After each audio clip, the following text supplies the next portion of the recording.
OK, takže ľudia, čaute, ja vás vítam pri mojom v novom videu a toto video bude trošku nezvyčajné.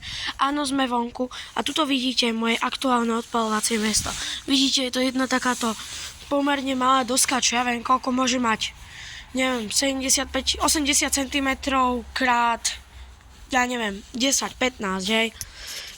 Dneska to tu trochu vytuníme, či už na Silvestra, alebo aj na vlastne iné odpály, lebo už to na tomto nejde. Už som tu skúšal toto Screamufo, ale vlastne tu vidíte pravdepodobne toto je ono, alebo tuto niekde tá čierna sadza.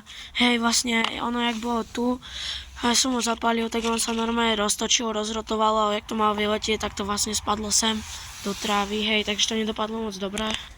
A práve preto si to tu dneska trošku vytuníme. Čau! Toto je môj zajac Ňufo. Alebo náš vlastne, tak. Jak sa máš? Tak, môžeme ísť na to.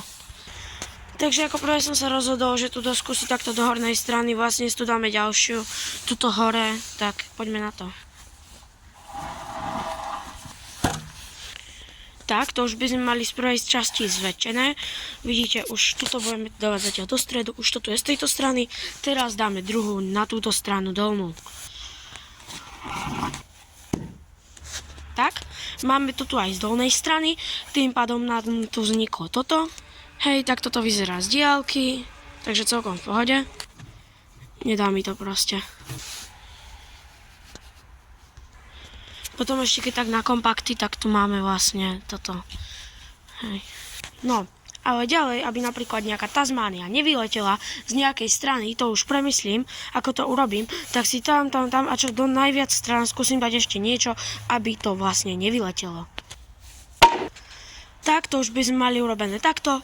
Z tejto strany tu máme vlastne túto dosku, hej, aby to nevyletelo, keď tak z tejto. A z tejto strany tu máme túto kocku betónovú, hej. Doniesol som to teda sem.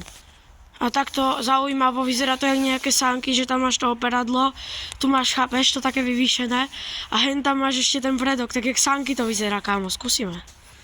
No asi jazdiť by sa to na tom nedalo a je to tu ako špinavé, chápeš, a proste sú to dosky na odpal. Tak, no ja si myslím, že to je celkom dobré. Hej, že to tu nevyletí, aj keď tu dáš napríklad, že Tasmanku, dáš ju do stredu, tak ono je to celkom v jednej rovine, tieto dosky, hej. Tu vidíš takto iba malinký skočík, tu je, tuto to máš úplne v rovnakej rovine, tuto, jo. Takže on to vlastne nevyletí, si myslím, jo, počkaj, napravíme. Tak, no. A keď tu dáš napríklad UFO alebo nejakú väčšiu včelku, tak sa to tu rozrotuje, chápeš, cez to. A normálne bez problémov si myslím, že to vyletí. Ja dúfam, že sa vám takéto videjko páčilo. A ja sa s vami lúčim a ahoj.